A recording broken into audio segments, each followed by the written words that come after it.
Hello. അപ്പോൾ ഇന്നൊരു കുഞ്ഞി മോർണിംഗ് വ്ളോഗായിട്ടാണ് വന്നേക്കണത്. രാവിലെ മഴ കാരണം എഴുന്നേറ്റ് വരാൻ നല്ല ബുദ്ധിമുട്ടായിരുന്നു. പോരാത്തതിന് ഇന്ന് തൃശ്ശൂർ ജില്ലയിൽ ക്ലാസ്സും കൂടി ഇല്ല. അപ്പോൾ പിന്നെ അവിടെ അങ്ങോട്ട് കിടന്നു. എങ്ങനെയൊക്കെയോ കുത്തിപ്പോക്കി എഴുന്നേറ്റ് 8:30 എഴുന്നേറ്റ് ഭയങ്കര ലേറ്റായിട്ട് എനിക്ക് വന്നത്. പൊന്നൂസിനെ രാവിലെ തന്നെ ഒരു കണക്കിന് എഴുന്നേൽപ്പിച്ച് ട്യൂഷന് വിട്ടു കേട്ടോ. ഡുണ്ടുമാണ് എന്നെ വിളിച്ചെഴുന്നേൽപ്പിച്ചത്, എഴുന്നേക്കെന്നും പറഞ്ഞ്. അങ്ങനെ എഴുന്നേറ്റ് വന്ന് പിന്നെ ഫ്രിഡ്ജിൽ നിന്ന് ഇന്നലെ കലക്കി വെച്ച ദോശമാവും പാലൊക്കെ എടുത്ത് പുറത്തേക്ക് വെച്ചു.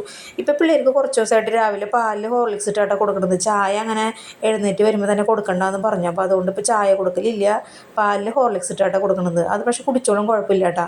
അപ്പോൾ ഇന്നലെ രാത്രി ഞാൻ ഡ്യൂട്ടി കഴിഞ്ഞപ്പോൾ ബാക്കിയത്തെ പാത്രങ്ങൾ കഴുകി വെച്ചു. പക്ഷേ ഈ കുക്കർ കഴുകി വെച്ചില്ല. കുക്കർ കഴുകാൻ മടിയുള്ളവരുണ്ടെങ്കിൽ ഒന്ന് കമൻറ്റ് ചെയ്യണം കേട്ടോ. എനിക്ക് ഭയങ്കര മടി കുക്കർ കഴുകാനായിട്ട്. അപ്പോൾ ദോശമാവിൻ്റെ തണുപ്പൊക്കെ മാറി ഏകദേശം വരുന്നുണ്ട് കേട്ടോ. സ്വാഭാവികമായിട്ടും അരച്ച് വെച്ചാൽ പിറ്റേ ദിവസം ഇഡലിയും പിന്നെ ദോശയായിരിക്കുമല്ലോ എല്ലായിടത്തും. അതുപോലെ തന്നെ ഇവിടെയും.